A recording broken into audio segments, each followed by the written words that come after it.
Hai guys, gue Farah dan gue bakal bawain alur cerita dari drakor Marry My Husband. Sekarang sudah masuk episode 6 nih, makin penasaran bukan dan makin seru banget. Oke lah, daripada kelamaan, langsung aja kita bahas episode 6-nya. Jiuk mengantarkan Jiwon ke apartemennya. Di sana dia melihat Jiwon megangin perutnya terus dan mengeluh sakit. Hingga tiba-tiba saja Jiuk mendekatinya dan pingsan. Jiwon langsung membawanya ke rumah sakit. Untungnya Jiuk langsung sadar, dokter mengatakan kalau Jiuk ini cuma kelelahan dan kurang tidur. Makannya juga nggak teratur. Ketika dokter itu mau menawarkan buat diperiksa bagian perutnya, Jiuk malah menyadari sesuatu dan mendesak supaya Jiwon aja yang diperiksa. Tadi kamu ngeluh sakit bukan? 위가 별로 안 좋은 사람. Bukan, tetapi Jiwon di sana menolaknya. Lagi pula aku juga udah dites scan kok, katanya. Yang langsung membuat Jiuk bingung. Jangan-jangan Jiwon sudah tahu kalau di masa depannya ini bakal kena kanker. Jiuk pasti berpikir seperti itu. Sedangkan di tempat lain, Mihwan lagi galau banget akibat kejadian tadi. Dia duduk di pinggir jalan, Sumin mendatanginya dan pura-pura peduli. Mereka berdua malah pergi ke gang di mana Mihwan ini memojokkan Sumin berniat untuk menciumnya. Tetapi Sumin menolaknya. Dia merasa bersalah dengan Jiwon jika melakukan hal itu. Dia bahkan berakting menangis. 어떡해요. Balik lagi ke Jiwon dan Jiuk. Mereka akan berpamitan. Jiuk memanggilkan taksi untuknya. Dia juga mengatakan kalau dia itu suka sama Jiwon, tetapi kalau Jiwon ini menolaknya maka itu terserah pada Jiwon. Dia juga nggak bakal deketin Jiwon di publik karena dia tahu itu bakal nyusahin Jiwon. Walau begitu, bagaimanapun juga Jiuk ini menekankan kalau dia ini adalah pria yang lebih baik daripada Mihwan. 난 정말 좋은 사람이니까. Di pagi hari, Jiwon berangkat kerja. Dia mendapatkan SMS dari Eunho yang mengatakan akan mampir sebentar buat ngasih kopi. Akhirnya dia bertemu dan tepat banget. Di sana juga ada Jiuk yang memperhatikan mereka dengan wajah nggak suka. Dan sesampainya di kantor, Mihwan masih saja menunjukkan tampang gak suka dan bertindak seolah-olah marah kepada Jiwon. Jiuk tentu saja memperhatikannya. Ketika merokok di atap, Jiuk mendatanginya dan melarangnya untuk merokok di sana. Dia malah mengatakan kalau hubungan percintaan di kantor itu dilarang karena akan mempengaruhi pekerjaan. Ya ujung-ujungnya Jiuk jujur sendiri kalau dia ini menyukai Jiwon. 바로 뒤에. Menyuruh Mihwan supaya jangan macam-macam, jangan menyakiti Jiwon. Mihwan gak bisa melakukan apa-apa lagi karena Jiuk mempelintir tangannya. Akhirnya Mihwan pergi aja ngerokok di tempat lain. Di saat itu juga Jiwon mendatanginya. Awalnya Jiwon ini sebenarnya mau ngajak putus aja, tetapi dia kepikiran kalau gua ngajak putus apa benar Mihwan bakal deket sama Sumin. Namun tiba-tiba saja Mihwan di sana malah berdiri dan mengatakan hal seperti biasa. Jika dia akan mendidik Jiwon supaya lebih baik lagi. Jiwon tanya, semalam kamu gak ngapa-ngapain kan? Mihwan bilang, enggak kok enggak. Ya dia nggak tahu aja kalau semalam Mihwan nganterin Sumin ke rumahnya. Di sana Sumin sudah berniat untuk masuk, tetapi dia malah mengurungkan niatnya dan mendekat. Kemudian mencium pipinya Mihwan. Waduh. Setelah masuk ke kantor, Jiwon langsung saja didatangi oleh manajer Kim yang mengajaknya buat pergi makan siang bersama Bu Yang. Saat yang sama, Mihwan mengajak buat makan siang bareng, tetapi bagaimanapun juga Jiwon ini ada rapat sama manajer. Akhirnya dia mendesak Mihwan buat pergi aja makan berdua sama Sumin. Jiwon bahkan memberikan kartu kreditnya. Menurut Mihwan ini adalah kesempatan buat dia. Dan kini Jiwon dan Bu Yang sudah ada di restoran. Manajer Kim makan dengan lahap dan terus terang mengatakan kalau dia ini ingin merubah skema produk dari proposal yang diajukan Jiwon. Di sana Jiwon sedikit marah. Loh, kok gitu? Gak bisa dong, lagi pula itu proposalku. 하는 거 방해할 생각은 없어.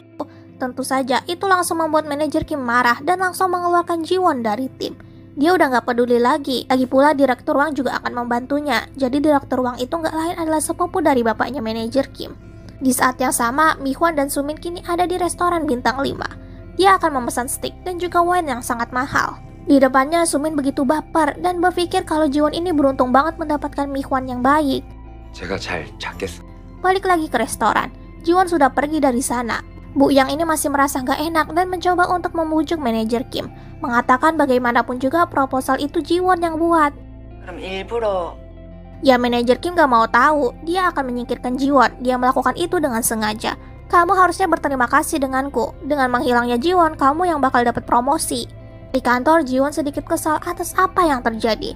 Semua itu diperburuk ketika dia mendapatkan notifikasi tagihan kartu kreditnya sebanyak 340.000 won. Gila, itu adalah uang yang dihabiskan Mihwan dan juga Sumin hanya untuk makan siang. Sedangkan di tempat lain, Jiuk ini ada di kantor direktur Wang dan membicarakan tentang proposal yang diusung oleh manajer Kim. Direktur Wang begitu membangga-banggakan manajer Kim. Dia ini kayak ngasih kode supaya manajer Kim ini dikasih jabatan yang lebih tinggi. Namun ketika Jiwook melihat proposal itu, dia ini sadar, kok ini seperti proposal yang sama yang dikatakan Jiwon. Sesampainya di kantor, dia langsung menghubungi Jiwon, menanyakan tentang proposal itu. Tetapi Jiwon di sana seperti menjaga jarak dan mengatakan kalau dia ini masih garap proposalnya. Namun saat itu juga Jiwook malah mengajak Jiwon untuk pergi malam ini. Jiwon tetap menolak, tetapi Jiwook malah memaksa. Aku ini bos kamu. Akhirnya mereka pun pergi malam itu. Tidak ada percakapan sama sekali dan begitu terasa canggung. Mereka datang ke tempat latihan judo. Dan tanpa basa-basi lagi, Jiwook menyuruh Jiwon untuk mengenakan seragam judo putih bersama dua teman Jiwook. 자, Jiwon akan diajari cara membanting. Jiwook mencoba untuk melakukan banting yang sesuai dengan arahan. Tetapi itu sangat sulit tentu saja, karena dia ini cewek, dia nggak pernah olahraga sebelumnya.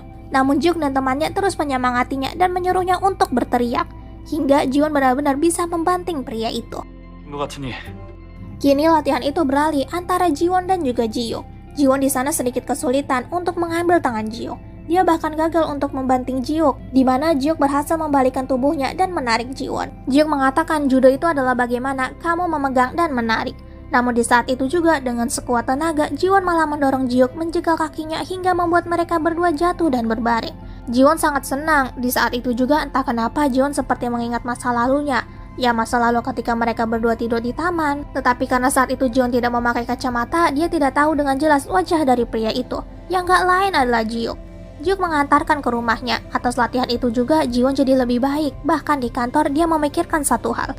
Dia merasa manajer Kim ini meremehkannya, yang artinya Jiwon ini sudah memegang tangannya, tinggal bagaimana cara untuk menarik dan membalikkannya. Jiwon akhirnya mendatangi manajer Kim, mengajukan kembali proposal barunya. Manajer Kim masih sama, terus menghina. Kenapa kamu nggak terima ya kalau aku coret nama kamu? Akhirnya Jiwon gak bisa ngapa-ngapain lagi. Dia pun duduk bersama Huyeon membicarakan kemalangannya. Huyeon sangat menyayangkan itu, namun moodnya kembali berubah ketika memakan kue yang dibawa Jiwon. Ternyata kue itu nggak lain adalah buatan dari Eunho. Pas banget, saat itu juga Eunho menelpon. Jiwon langsung menghidupkan loudspeaker. Huyeon di sana sangat berterima kasih, memuji kuenya yang sangat enak. Tentu saja Eunho senang di sana dan berterima kasih juga. 맛있게 먹을게. Huyeon mengatakan kepada Jiwon, gak mungkin cowok bikin kue khusus kayak ini, dia pasti suka banget sama kamu. Dan di tempat lain, Bu yang kini mau gak mau harus terjebak bersama Sumin. Ya, Bu yang ini masih bersikap baik aja, dan entah kenapa itu membuat Sumin seperti ingin menjilatnya. 동생이고 싶어요. Ketika di kantor, Jiwon terus memandangi proposal dengan tulisan nama Direktur Ruang.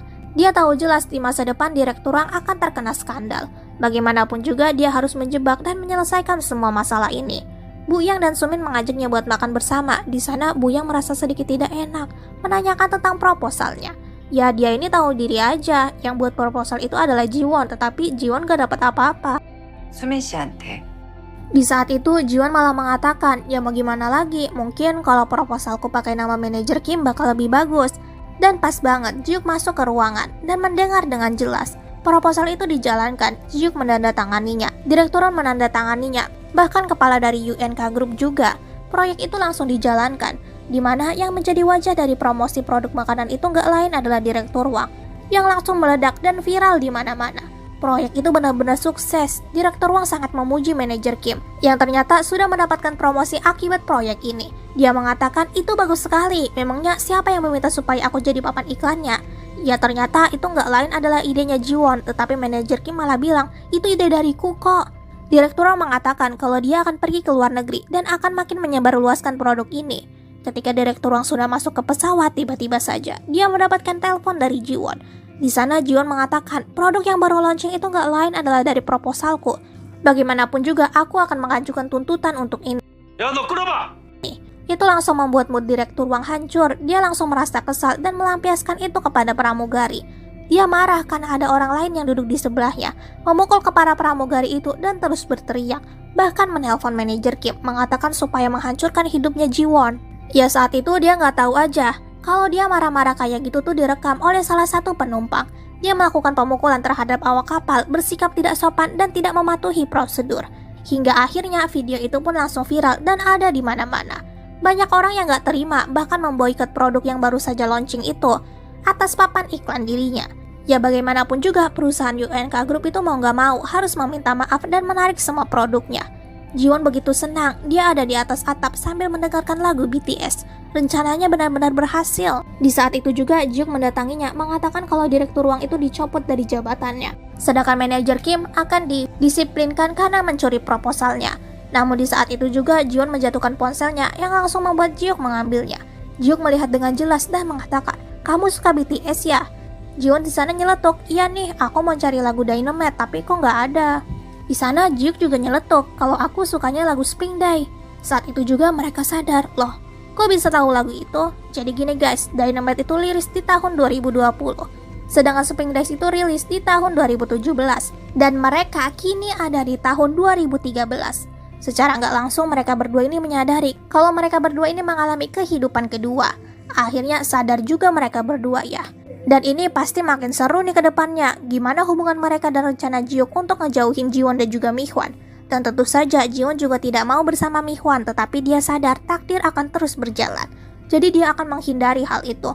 Penasaran dengan episode selanjutnya bukan? Pastikan kalian subscribe dan share juga yuk, karena aku bakal gercep nih buat up episode selanjutnya. Bye bye.